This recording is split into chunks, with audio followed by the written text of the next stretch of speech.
Welcome back to the Dean Obeidallah Show. We're live here Friday, November 3rd, third hour. It can only mean one thing. What just happened? So we look back at the insanity of the week, and we have two returning champions and a brand new guy who we're going to haze and mock the entire hour. First returning, our friend Carole Montgomery, a comedian, a headliner, creator, and one of the stars of Showtime stand-up showcase, Funny Women of a Certain Age. Carole, welcome back, my friend. Nice to see you. Nice to see you too, Dean. Nothing big's been going on this week, so we can just do comedy, right? We're gonna stick to some of the lighter things if we can. For the first time ever, he was on my old show as a different name, but now he has a new name. I'm not gonna say his old name. Now I was wondering if that was him. It is. But he's aged. Stop. I have to introduce him before you can make fun of him. Seena Ghaznavi. Did I say it right? Ghaznavi, yeah. Ghaznavi. Yeah. Seena Ghaznavi, who's named after a Persian king, as he explained to me earlier, producer and host of Fraudsters on the Last Podcast Network. And she's a fill-in host for Karen Hunter on SiriusXM channel 126. He's actually going to co-host later today with Karen.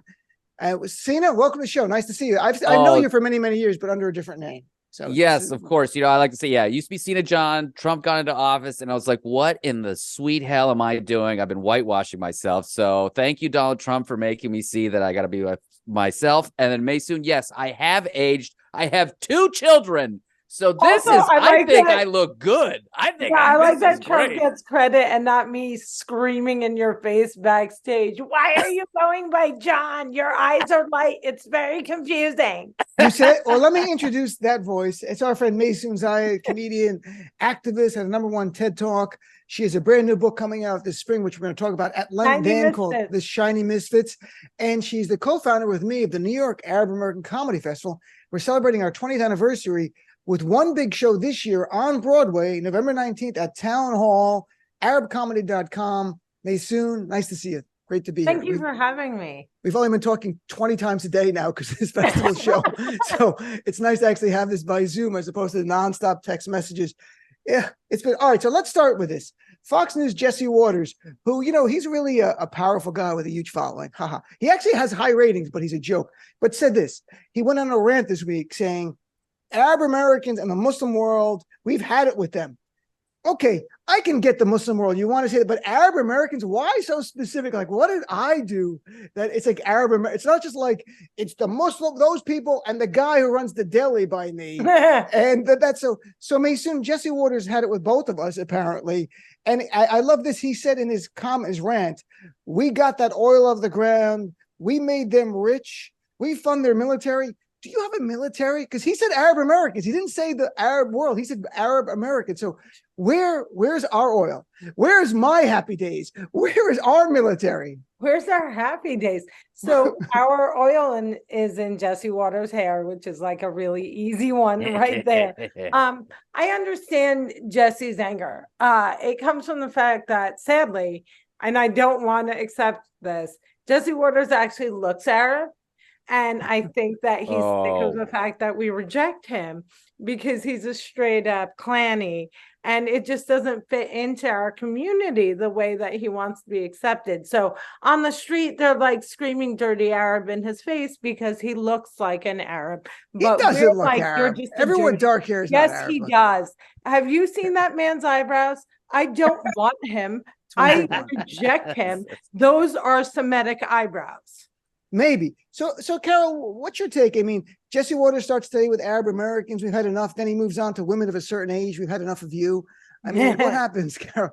Well, first of all, you're taking this like it's Jesse Waters. He probably meant to say something else, but just came out with Arab Americans because he's an idiot. Right. I go to a gym, and the thing I had about this gym is they have the TVs, all the TVs, and they have to. God forbid they should get somebody upset. So there's everything on it, and I have, he's in the corner of my eye sometimes when I'm on the treadmill, and I watch him, and I'm like, you're a moron. I mean, there is everything that spews out of his mouth is garbage. So the fact that he probably meant to say something completely, he probably meant to say Jews, but it came out Arab Americans because he's such a fucking idiot. Right. It made no sense. Arab American really makes no sense in this No, rant. it doesn't, because you're like, why would you bring us into this? Like, if you want to go say Saudi, I don't care. Say what you want about Saudi. Right. But Arab Americans. Yeah, but like I said, he makes Glenn Beck look good. Right, he's dope. So, Seena, I always remember a joke you told 20 years ago, maybe 15 years ago, that Persians are the Gucci of the Middle East, and Arabs are something else. I can't remember exactly, but we brought that up numerous times. Me and my fiance had. She goes, "Remember, Seena? That's how they think of us, and that is being Iranians, Persians." That's what she's saying. So, what is your take? Have you had enough of us Arab Americans, or are we all lumped together now and buddies? Well, there is like an amount to be socialized when you're Persian. There's like, there's the amount of hate that happens between cultures in the Middle East is no shortage across the board there. And, I definitely had to do some work back then to like understand myself then. Mind you, I only did that joke once, and it was like a week after my friend passed away. Apparently, this is the classic thing in all Middle Eastern. Hundreds of years go by. If like my great grandchildren meet your great grandchildren, they're gonna be like, what your great grandfather said at a show one time. It's like we will never forget. Never. Never. Is there really that much racism between us? It's more like the Persians stole our alphabet, made it confusing. We like let it go. We let you continue putting it on buildings all over LA. I think there's a lot of love between the communities. I think there's a lot of love now. I think it's like anything else, like the Europeans. Look, you got Polish people that hate other Europeans and stuff like that. Every culture has found a way to hate another culture that's with them. But I think in America, that's what makes it great, is that we're all here, we're melting together, and we're all figuring it out. Yeah, but I think Jersey, we hate everyone that's not from Jersey. Like, we're pretty straight up about that. We don't like foreigners. But I think that's groups in general. Any group within their group hates somebody else in their group. And it's funny. I have a list right here. In front of me for it.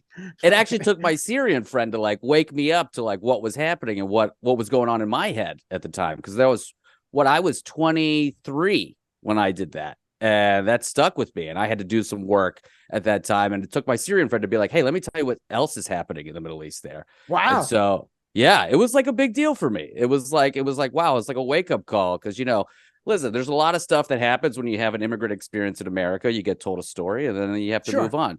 But when it comes to Jesse Waters, though, what I found notable, though, is that he talked about Western technology, that Western technology was the thing that did all of these wonderful things.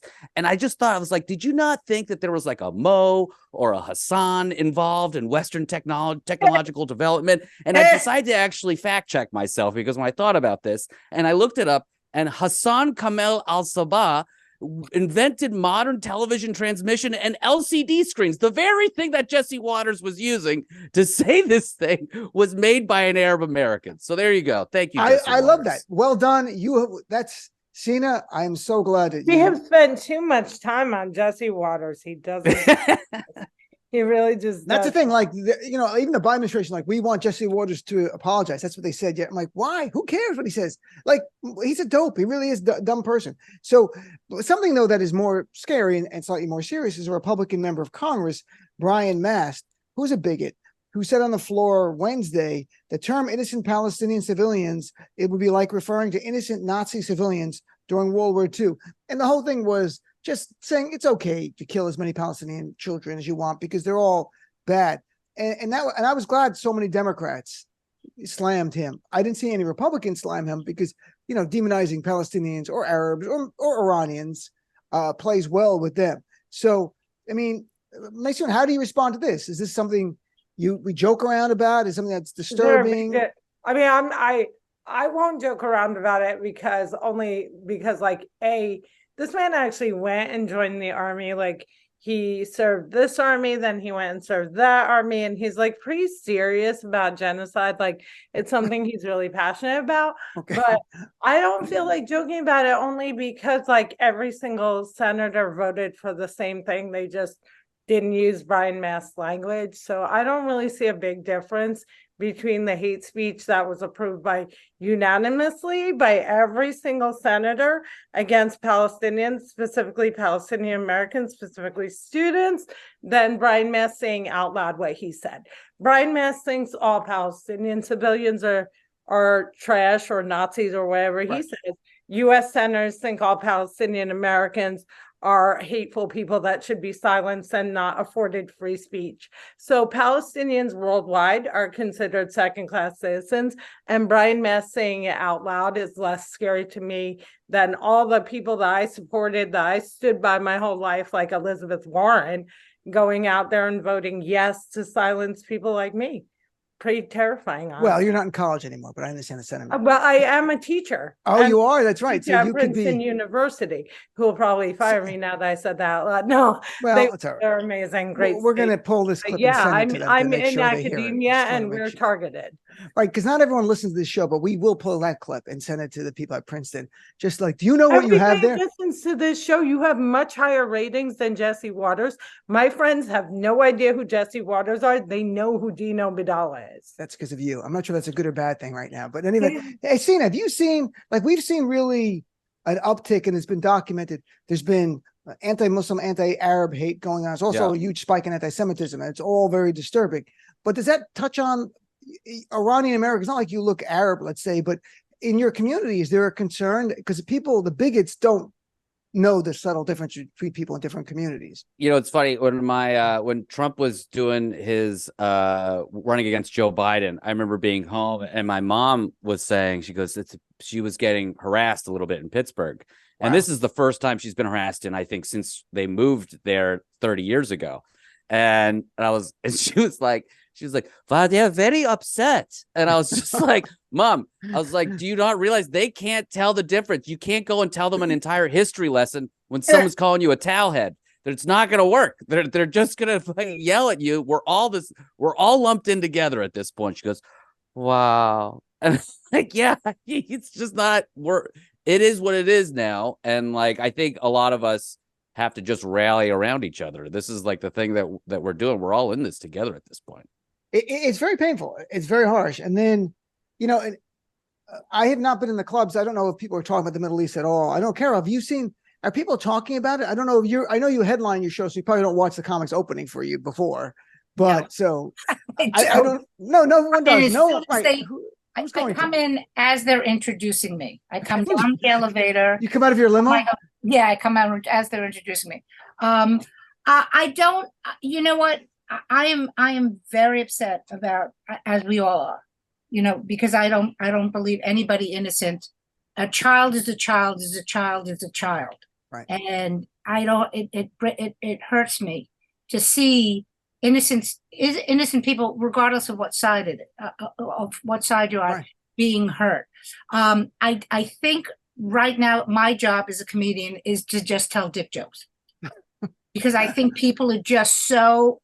Thank you. But I mean, people are just so like, I can get into it. I can get into what my feelings but how do you make that funny?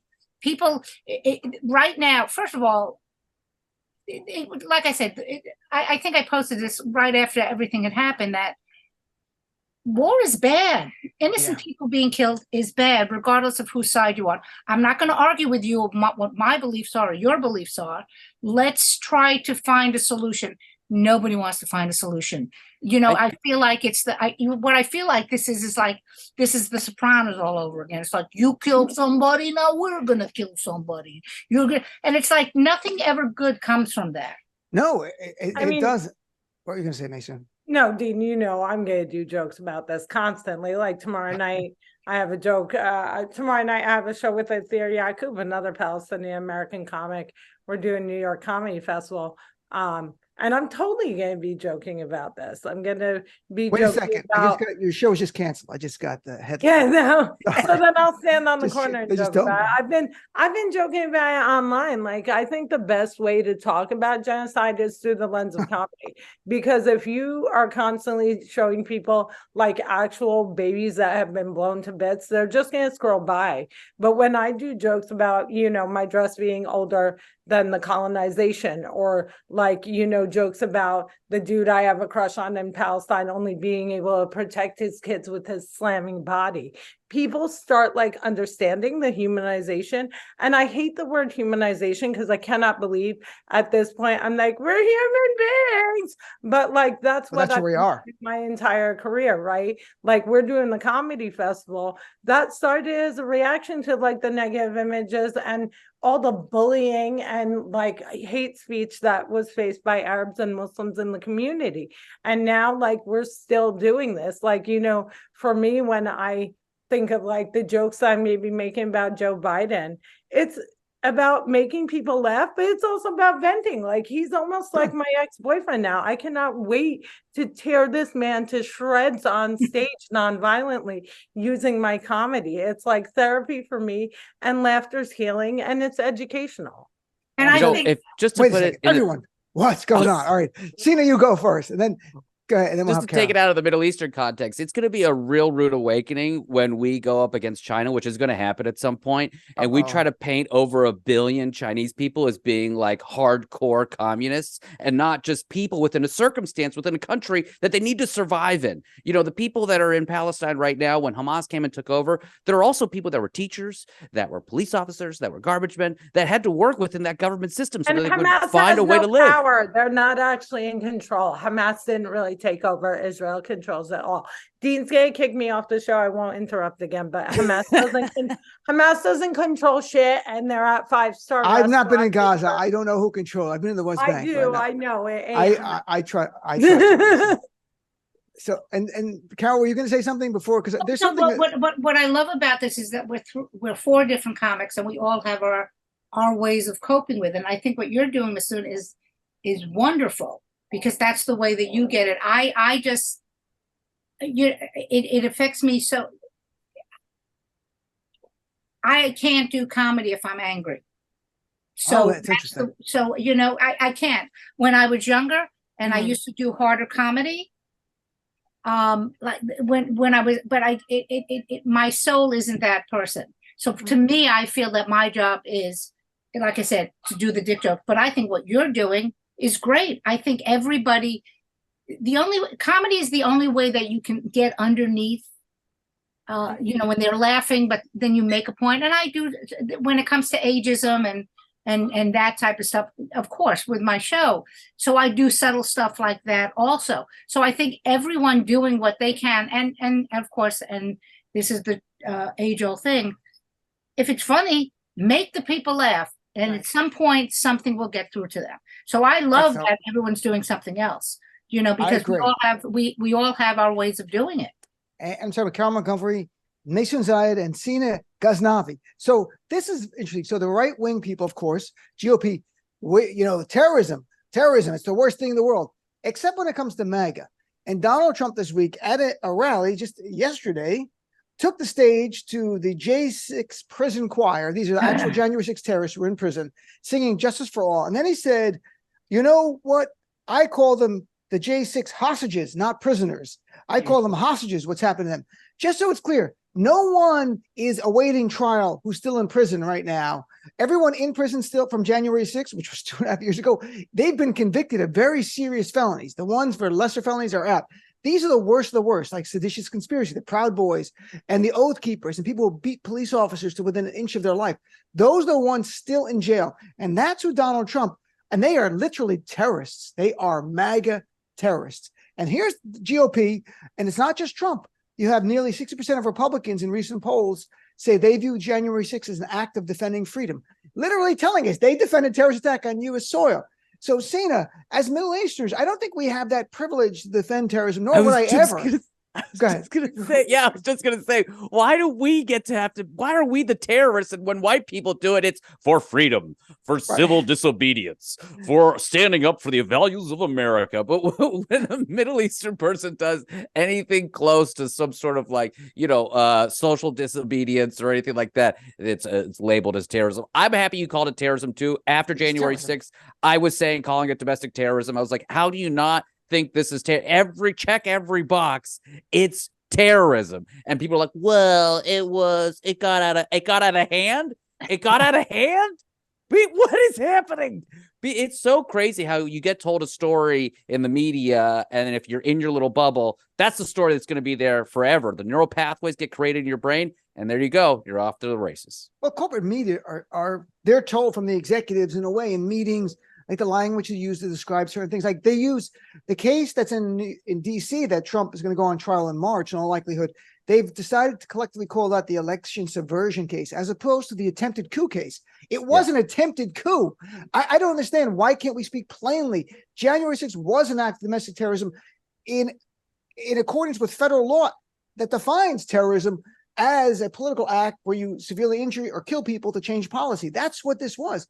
That's why the FBI's call an act of domestic terrorism. Yet our corporate media refuses to call January 6th an act of domestic terrorism, and hence does not have to call these people in jail terrorists or Donald Trump a terrorist leader.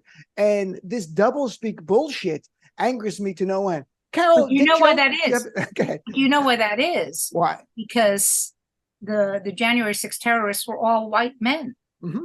So, you can't, there always has to be a bad guy. There always has to be a bad guy. When you look at movies, like for a long time in the 60s and the 70s, it was the Russians. Oh, the Russians are bad. Yeah.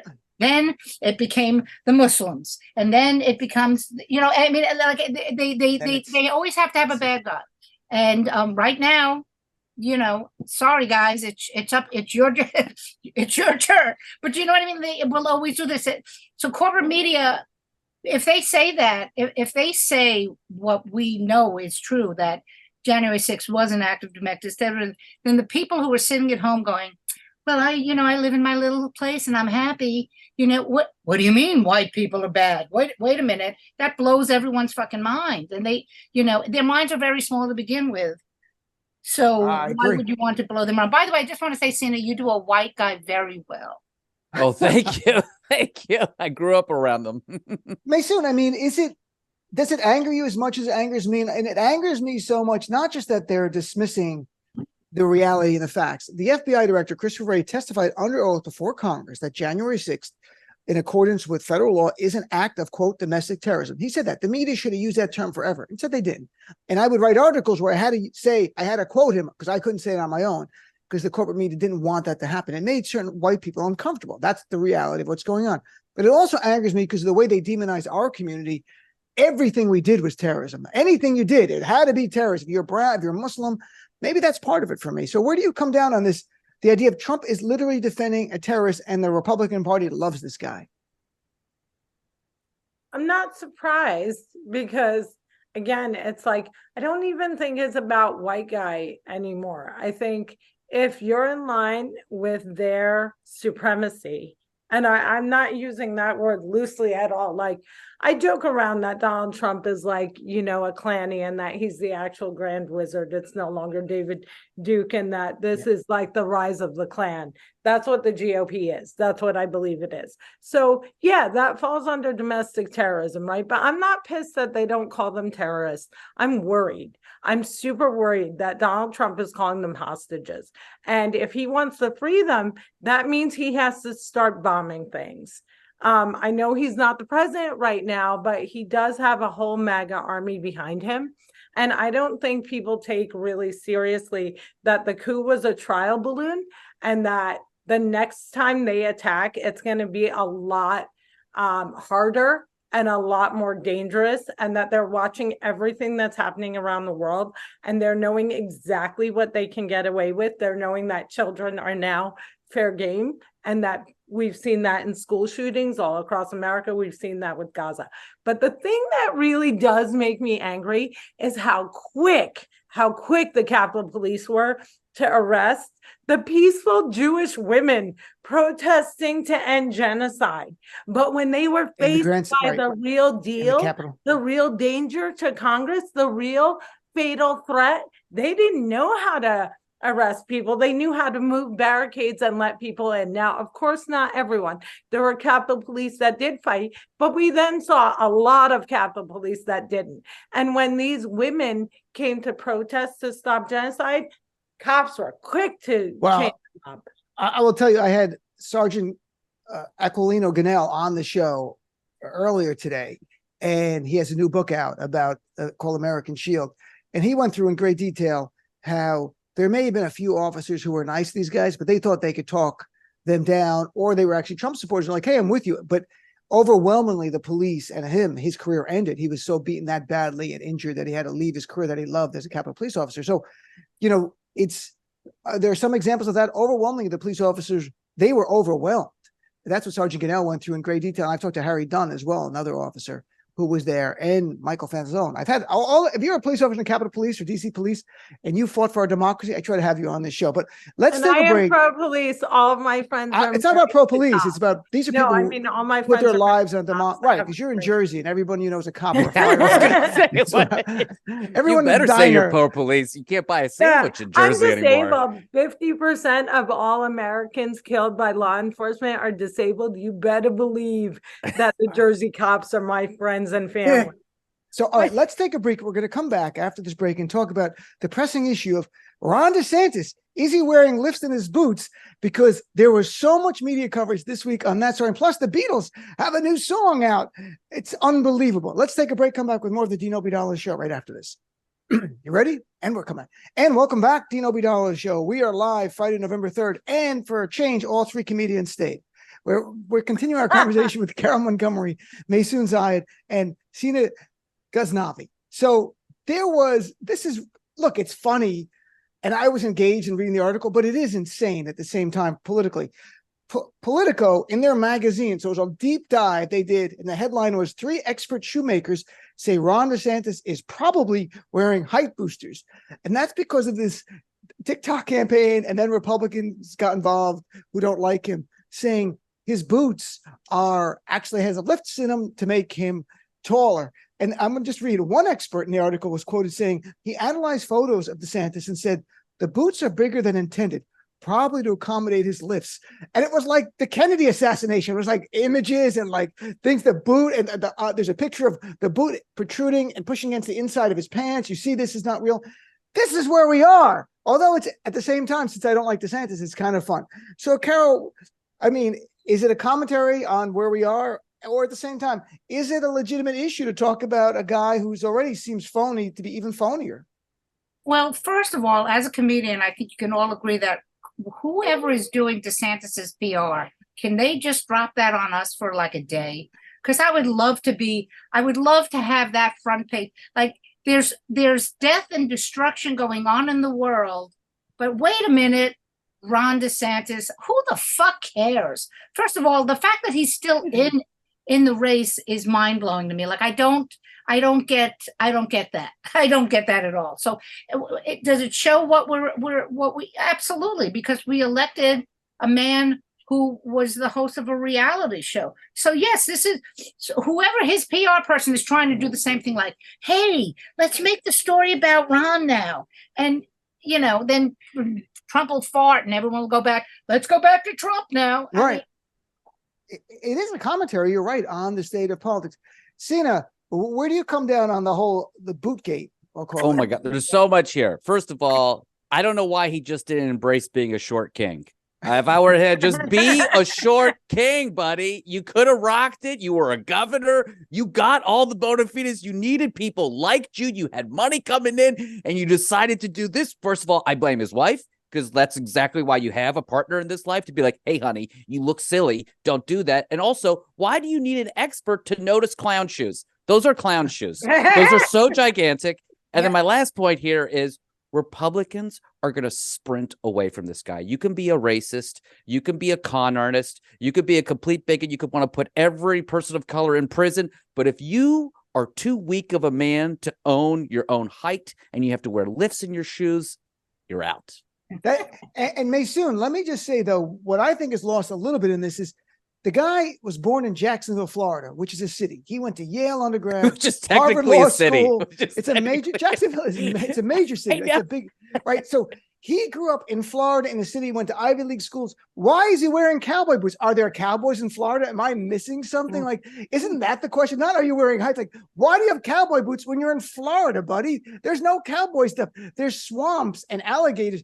I guess they're better than his what? Remember his white boots? Those were funny. Those were amazing. His galoshes. Right, that was fun. That was Nancy Sinatra. Boots are made for walking. So what's your take on the whole boot? Okay, game? so there's a difference because what you're thinking of snakeskin boots, right? Or faux leather boots. His boots are actually gator skin boots. Those are alligator boots. Yes. So second of all, okay. You owe me an apology, Dean, because I am a Muslim. Yeah. And I came on your show thinking you were too. And for some insane reason, you used the sentence, Ron DeSantis protruding and pushing into his pants. And these are things that I never needed to hear in my life. Okay. No you should be ashamed of yourself. You took them out of context. That's yes. Okay, but fine. You can link any words together you want. That doesn't mean you could just say anything. You said this 20 minutes ago. Now you put them together in a word salad. And clearly this is like some sexual innuendo. Now suddenly I'm Marjorie Taylor Greene.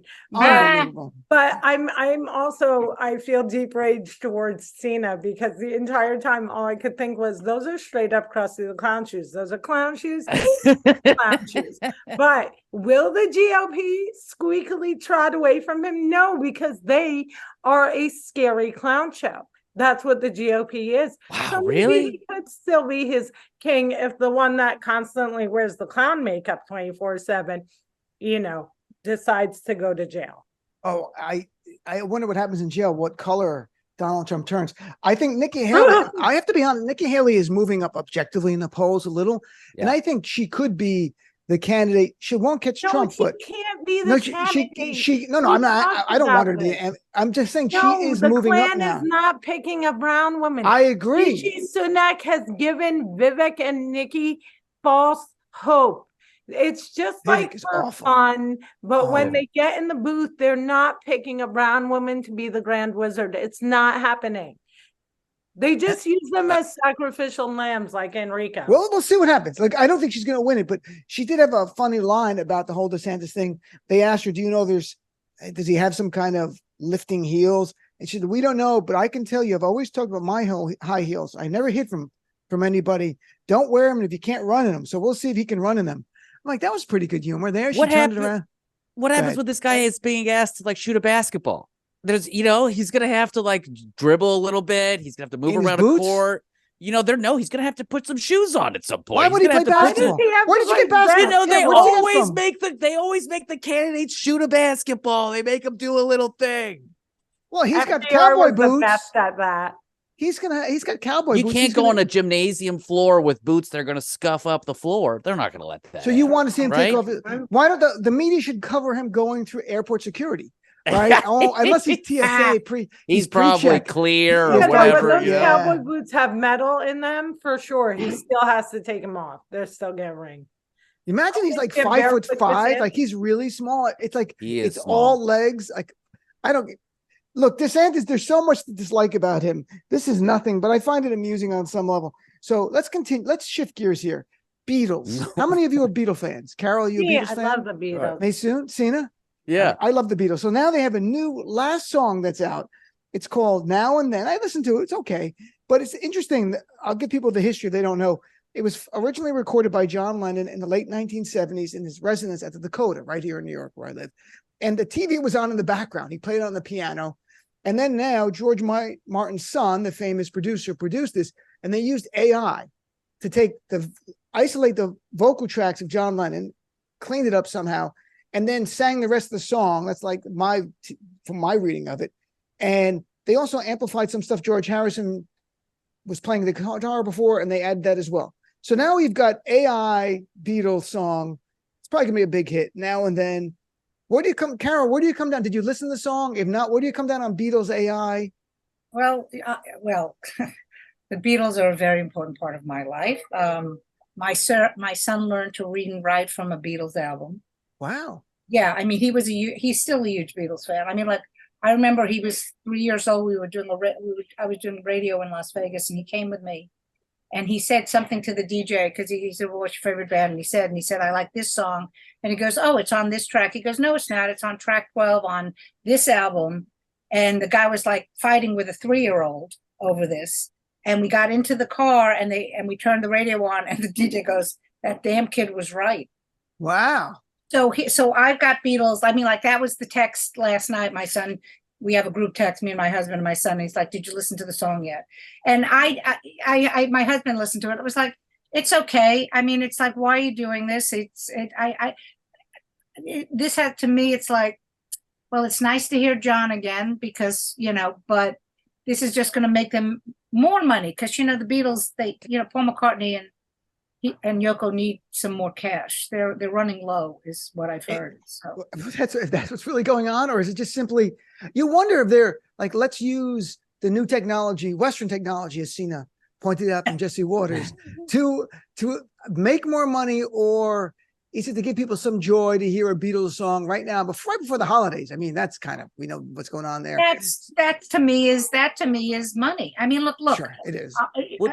Are we we buy if you came to my apartment and saw the amount of Beatle books and Beatle albums and Beatles, they're crazy. What so album are did we you gonna buy all of it? Absolutely. Sure. What album did your son learn to read from? Which Beatle album? Was there one? It was the one. His favorite song was Bulldog. Hey Bulldog. I don't know that one. Yeah. So whatever album that is on, I'll look it up while you guys are chatting. It would be better if it was like I Am the Walrus and your son at 3 years old just talk like that, like I am you, you are me, goo goo be choo. It's like, stop it.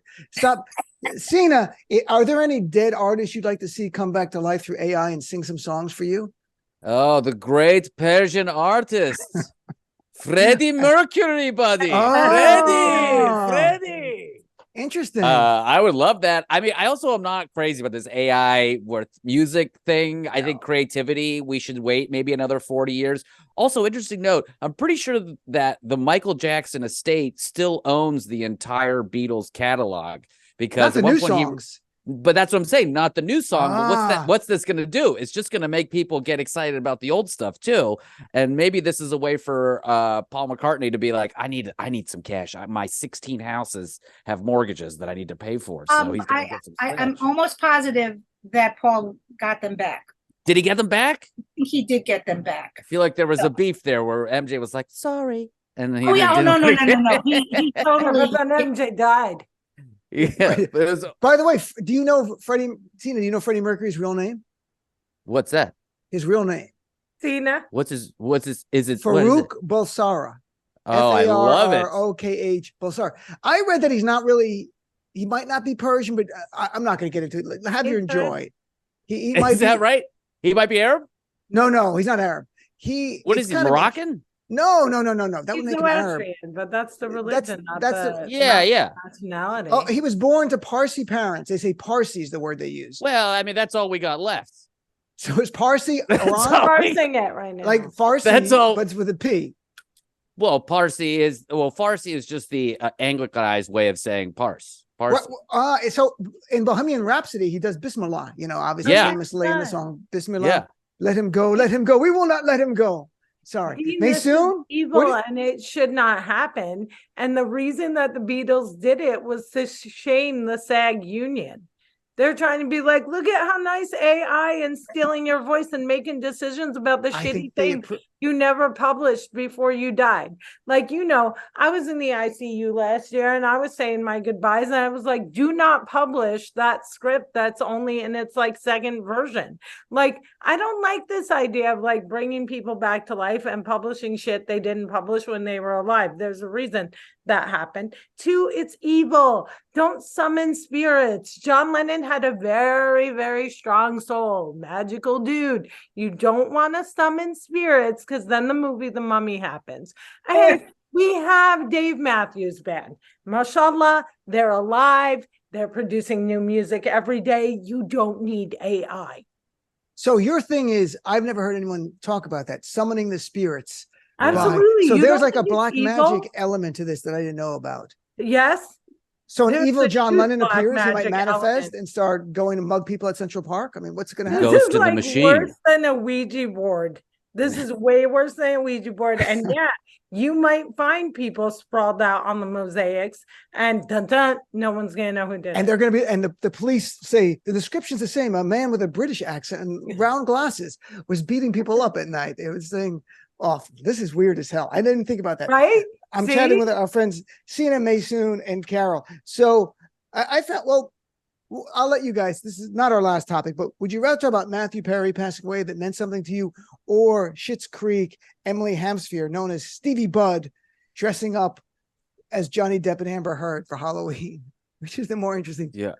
What's that one? Perry. We'll start with Matthew Perry. So look, I wrote about it for CNN, and his line, like, I had no affinity. I didn't have any connection to him personally, but Chandler Bing had some great lines, and I really liked. So when I look back at Friends, I like people for different reasons, and I wrote about that. But I also wrote about, him going very public with his addiction and trying to help people over the years. And he hid it for a long time, and then he went public with it, and then really became.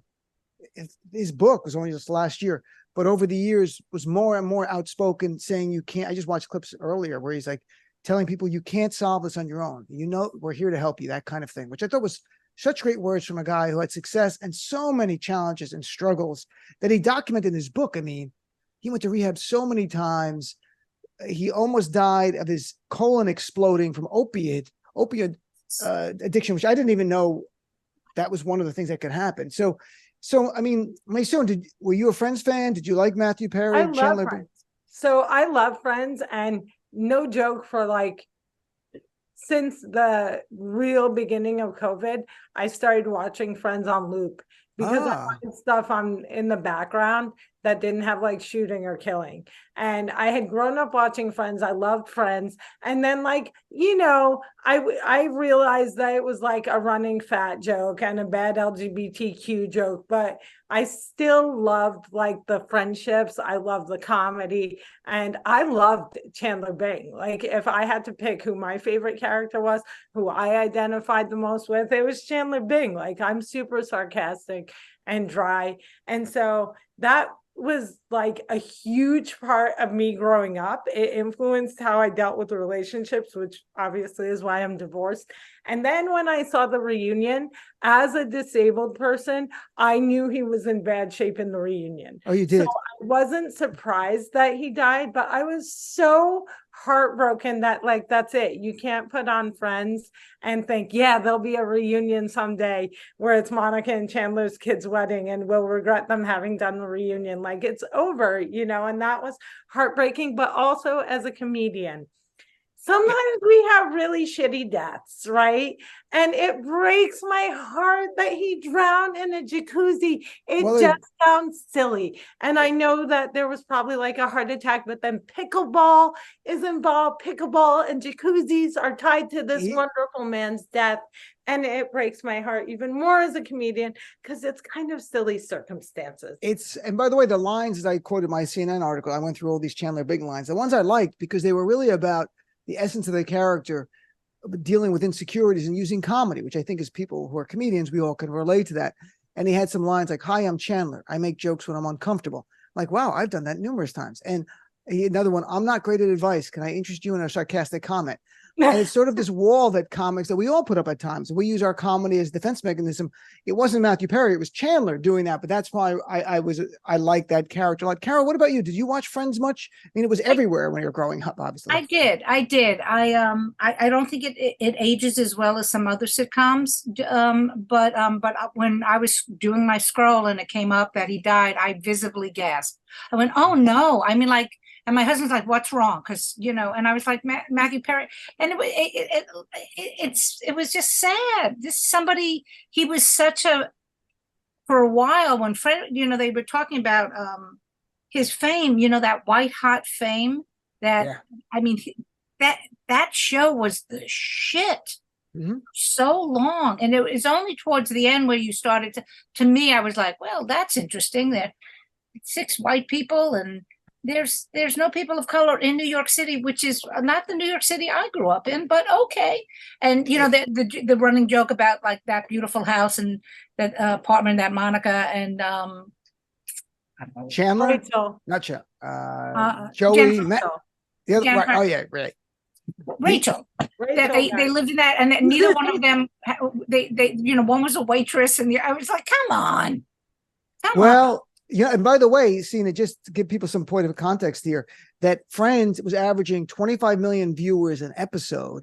It was like one of the core of must-see TV. Its finale got 50 million viewers. And for some comparison, last year, the number one show on network that was a comedy was Young Sheldon, averaged 9 million viewers. So it's we have more people now than then, but it's so diffuse. So on some level, Friends was one of those things that a lot of people, it was a common point that so many people were watching every week that you could talk about it. Seena, did you watch it much? Did you want a Persian friend? Do you have a Persian friend? Man, I can't tell you how much I dislike Friends. I'm very sorry. I never liked the show at all. I never connected with it. But here's the thing. I actually liked everything else that Matthew Perry did. Whole 9 yards, Studio 60. I liked all the other stuff that he did. Interesting. And in fact, I started playing pickleball not too long ago, and frankly, I'm a little nervous about it. Yeah, quit. It's like, what if there's a bad omen with this thing now? Pickleball is going to be looked at in years to come. Like, what were they thinking? What is this? Is it a lazy version of tennis? Are you too lazy to run the extra 10 feet that it takes? Listen, is this? You move around. I moved around. I got very tired. I'm like the old man. The kids with the pickleball. Yeah. What are you doing? Hit a tennis ball. Run 10 feet, for God's sake. Name, pickleball. They're laughing at all of you. It does pickleball. What they're saying. It sounds like I'm a tennis player, so I've played both. I mean, it's fun. It's a racket. You slap a ball. Who does? Pickleball sounds like slap some balls. Pickleball. It felt Big like slap some balls. Stop it. Pickleball sounds like something invented like Cat's Deli. Like on a Thursday night that was late, like pickle, get the pickle. Come here. You got the ride. Boom. And we got pickleball. It's a big hit. You got pickles, you got balls. Pickleball, pick up, table 7, that kind of stuff. Like that's the world. So, all right, we're almost out of time. I'd love you guys to tell people where they can find more of your work. See you, check you out. Let's start with our friend Carole. Carole, where can people find out more about your work and upcoming shows? CaroleMontgomery.com, funnywomenofaccertainage.com. There's a couple of shows I really would love to plug. Sure, We're doing Funny Women of a Certain Age locally at Stand Up New York, November 19th, and then at Governor's in Levittown on December 2nd. And the big show we have is we're doing a Funny Women of a Certain Age show with Marsha Warfield and Vanessa Hollingshead in Warren, Ohio, January 20th. I cannot wait. That's great. Yeah, she's amazing. All the girls were amazing, but Marsha Warfield is a legend. Sure. So please, everybody, buy tickets. Please do. And what's the website again? It's womenofacertainage.com. Funnywomenofaccertainage.com and CaroleMontgomery.com. Check it out, my friends. And Seena, what about you? You can check out Fraudsters. We just finished our season 4 where we covered George Santos, Milli Vanilli, a bunch of other people. So we deep dive. We had a good time. It was a great show. We're coming out with season 5 next year. And where's the website for that? Fraudsters.fm if you want to go to the website, but anywhere you listen to podcasts, you can search for Fraudsters and we'll check out Seena and Fraudsters and hear him on Karen Hunter Show all the time. And my friend Maysoon? They can see me November 19th on Broadway. Go to ArabComedy.com. And for all other things, ShinyMisfits.com. Well, thank you. You guys, it was great. Seena, it was nice to have you on with your new fake name. Oh, nice. And we look forward to chatting with you all in the future. We'll take a break, come back with more of